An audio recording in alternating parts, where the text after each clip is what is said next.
Okay, hey guys, I ain't done a video in a little bit. I'm gonna walk around a little. Sorry about the fast moving camera. So Sawyer's little four-wheeler had this piece of wood, and it weighs pretty good, 3-4 pounds, pressure treated. And I had his little toolbox there mounted to it, and it was extra weight, and it was never bolted onto the four-wheeler the right way. So I took some pallet wood, got my little furnace strips, and some of that old sea deck I had, and made tops and bottoms for them so they don't make noise. Of course, that noise was the lid. And then I got it on there, and I didn't like it. Seemed like it flopped. Excuse me. So I put on another U-bolt here. It doesn't have the spacers, and so I was real careful. I don't think I bent the bottom down. It looks more like I pushed up on it, so I might have to bring that whole setup down a little. We'll see how the lid closes. But also, I don't want to stress the plastic of the box. So to see inside of it, I got real fancy here and here. Of course, I had spray painted those grays, so I don't know how they got, I guess putting a little bit of stuff in and taking it back out. I don't know, but I took the grinder and I knocked the tops of the bolts off. You can see how tall these are. And I'll go back in and grind these, but I won't be spray painting them. At any rate, we cut a little slot out here and the divider. These little ammo cans are 20 bucks on eBay. You know, you guys think about that. Amazon, I'm sorry. And one of those places, I think they're about the same. Honestly, anywhere you go. So I'll show you a little bit about how much she'll hold. This is the bolt for tightening the chain. All the Allen wrenches. This is the little kit that came with the machine, except, you know, I added a multi-tool, bunch of wire ties, and I made a homemade jumper cable. Don't seem like much, but we're dealing with four-wheelers. Doesn't take a lot. And there's the fire kit, nice and sealed, good and tight. I'm going to add some S-bits or something along that lines. I didn't really think about that when I built the kits, but I think those little stove tablets would be great. And then, excuse me, I may do a small little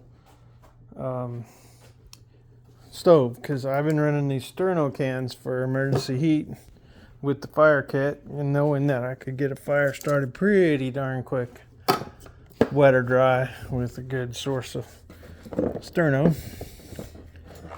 Got a couple straps. One's a strap for tying stuff down, and one's a strap for pulling. I'm missing an end, so it's perfect to put it on a four-wheeler. Didn't hurt the trees. Ropes, and this is thermocell. All the pieces needed. This is a water filter, little life straw, some gloves, smaller gloves because Sawyer's not that big, so it's a pair for Chris and a pair for Sawyer. Now this machine doesn't have a winch.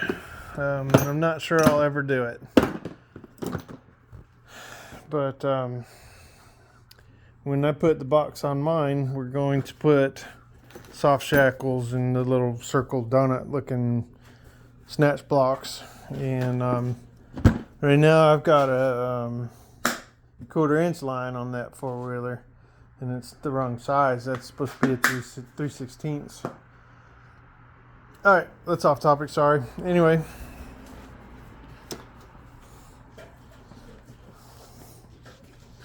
I don't know. Maybe I don't adjust that bolt. I don't know. I'll look at it harder after the video and see, but that's pretty good contents. I did the little first aid kit hanging there. and I feel bad about it now. I think that's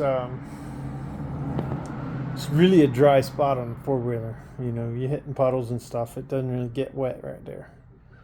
But if you're out in the rain or whatnot, that can get, and then your first aid kit can degrade pretty stinking fast after that. So that might end up in the box here, and something else can hang there.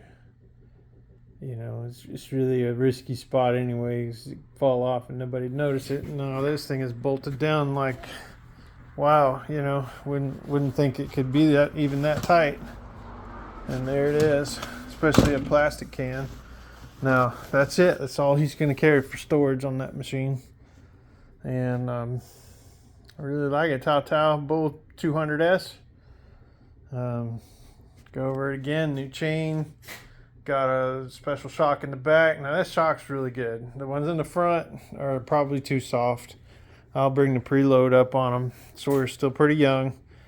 But I'm not a shock guy. And Sawyer did break his arm riding this machine. So I'm not sure about them front shocks. Somewhere in this mess, I still have the stock, you know, sizes and weights, so they can go back in if I have to. But I like the way they look. If that's the reason they're not enough for some folks. It is, kind of is for me, but then my kid got hurt, so I don't know. Anyways, last shot of it. What do you think of the storage? And then, like I said, my machine's getting an aluminum toolbox. That's doesn't seem to be very popular, but we're going to put it on and we're going to run it for a year and do a review, I guess. I think that's what's popular. And because I think it looks great. I think an aluminum toolbox is going to be awesome. So we'll see. I don't plan on a box on the front of my machine, just the back. If I did anything now, I carry a backpack or a lunchbox on the front of my machine. Really don't like anything there because I want to be able to see what I'm doing. So we'll see.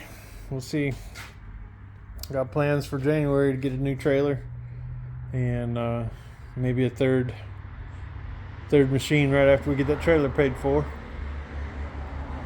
I don't know. We'll see how things are. See who makes president, I guess. All right, that's enough politics. Hey, don't listen. Don't listen. Don't let nobody sneak up behind you. It's bad juju.